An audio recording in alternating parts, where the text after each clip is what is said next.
All right, what do you say? Get the bird down the hole? Take off. There we go. All right, guys, here's what we're going to do today. I waited until the sun was about as high in the sky as it's going to get. It's still kind of low on the horizon because this is the fall, so it's not going to get directly overhead. But what we're going to do is try to look down into this giant mine shaft that's right in the middle of the road. Go straight down. I mean, you can't like get to the edge and look down. So I'm going to hopefully fly my drone over it and go down in there a little bit and see what we can see. Now this mine shaft is the shaft that the sister is obsessing about and is so frustrated that no one will look in there for her with either a drone or cameras or whatnot. Very dangerous. It's an extremely dangerous mine shaft, and I can understand people's reticence not to do that. But hopefully we can do that with a drone. And again, this is a mine shaft that's close to Interstate 40, very close to where her sister disappeared. And quite frankly, I wouldn't be surprised if this doesn't turn out to be some sort of like dusk to dawn situation where the mine shaft is just loaded with skeletons. It's kind of creepy, actually. This is a perfect dumping ground for someone.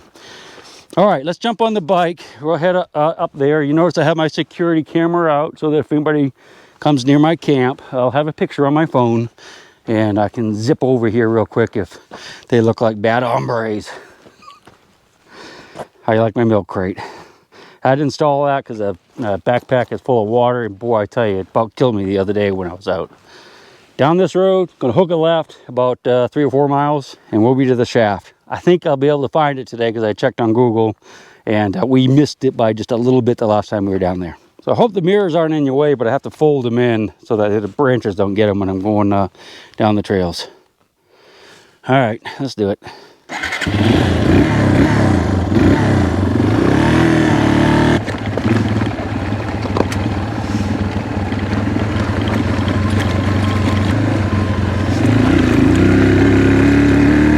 See how the road just keeps going straight. Like I said, this is actually a gas line right here, but you can, drive on the road. It's going to be probably 15 miles across there, I would think. But we're taking a left right up here.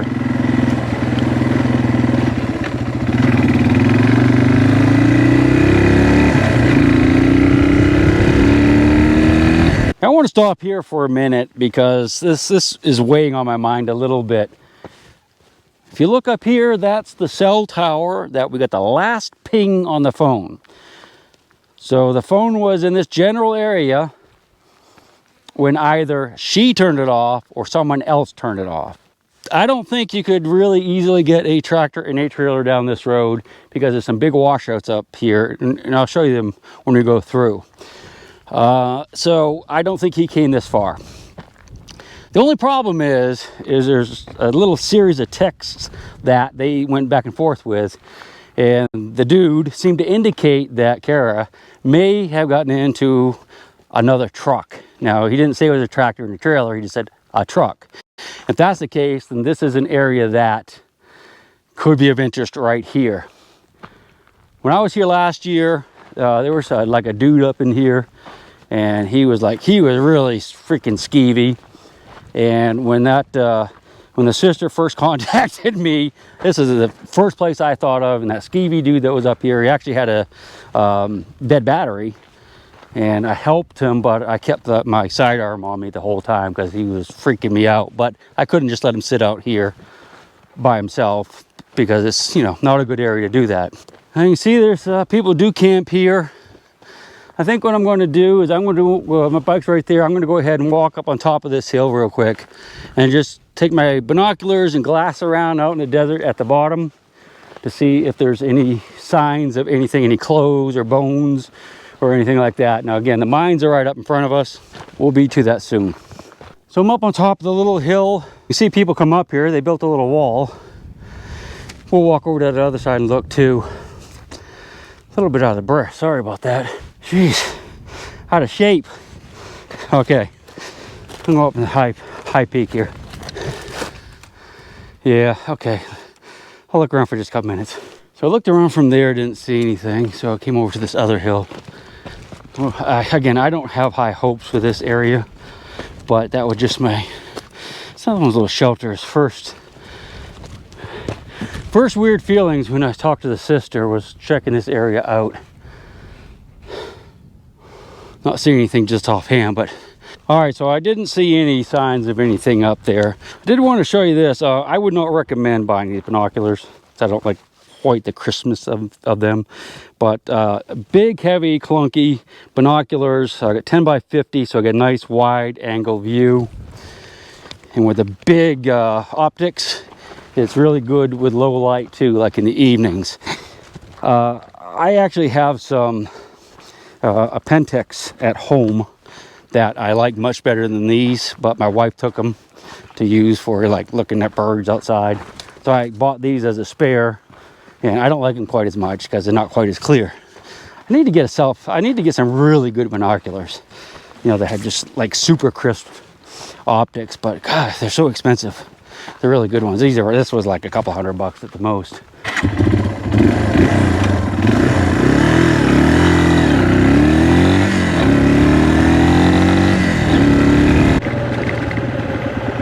Well, this is why I don't think he probably would have driven past this area with a big truck. I mean, you could, but it's not something you'd want to do. So I don't think we really need to look behind us much. Pay more attention.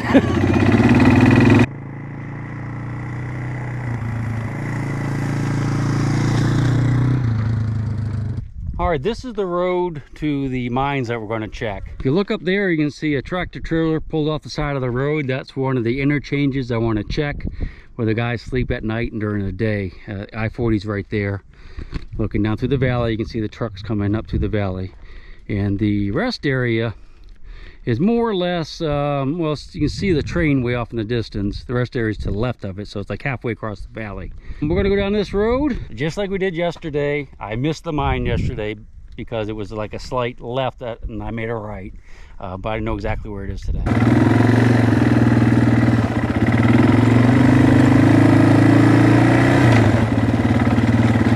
Gotta be a little careful because this is a sneaky one.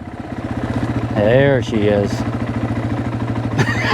right at the end of the road. All right. That old milk crate makes it hard to get my foot over. All right, this is a big mine shaft road. The road is right there, the dirt road. You can see it's kind of washed out. Big mine shaft here. Some other mine shafts nearby that we're going to look at today as well. But this is the one that the sister really wants us to get a peek at. I'm not going to get close to the edge, and I don't blame anyone else for not getting close to the edge. See how crumbly it is? And it just, I don't know if I'm going to be able to see down there though, huh? Ah, geez. I'll get the drone out. We'll fly down a little way, see if we can see anything. Boy, if not, I'm going to have to come back and maybe get one of my big giant flashlights, and I'll run, maybe I can run a string across it or something. Trying to light down it, you know, put the flashlight halfway across, trying to light down it. And, or just drop a camera down there with lights. I'm not sure. I'm not liking to look. I think I read online it's something like 400, 300 feet deep or something. That's freaking spooky, man. And you can see there's another one over there too. We'll look at that. Just give me a few minutes. All right, what do you say? Get the bird down the hole. Take off. There we go. The home point has been updated. All right, so here's the deal. I got the drone over there, went down into the mine shaft, and lowered it down as far as I dared to. I started getting a flashing thing on the screen, saying you're losing GPS signal, yada yada. Beware, be careful flying. So I brought it back up. I couldn't really see. I couldn't see anything on the bottom. It looked like it was pretty clean actually, but you know, the screen on the camera is so small. But I know once I get it back to camp, I can put it on the computer and see everything, except that I forgot to push record. So none of that was recorded. So guess what? I had to go back in again. So get the get the drone centered on the shaft, lower it down in there, starts flashing, GPS signal lost. Be careful, and I took my hands off the control and just kept going, and I heard ding, ding, ding, ding, ding, ding, ding, ding. What does the fox say? As it crashed to the bottom and screamed. So yeah, I lost my drone. It's gone. What I'll do is I'll come back tomorrow, probably the next day, and I'll do some rope work. I'm not going to go in this thing. It's way too deep and straight down, but I'll put some ropes across, and I'll lower a camera, a GoPro with a big light on it, and we'll see what's down in there for sure. I don't know if I'll be able to recover the drone, because even if I hook up my GoPro to my phone to see what it's doing, I think I'll lose the signal when it gets down there a ways. So I'm not sure how I'm going to do that. Yeah, I don't know. I got a big magnet with a long rope, so if I can see it and drop the magnet on it, I can get it, but I'm not sure how I'm going to be able to rig it so I can do both. I want to say sorry about that, but it's my drone. I really kind of want to cry a little bit. Well, we can buy another one. She'll take the ring from your hand and bury it in the sand and keep it for eternity. Mother Earth, she's got her secrets she's promised to keep, hidden in her dirt or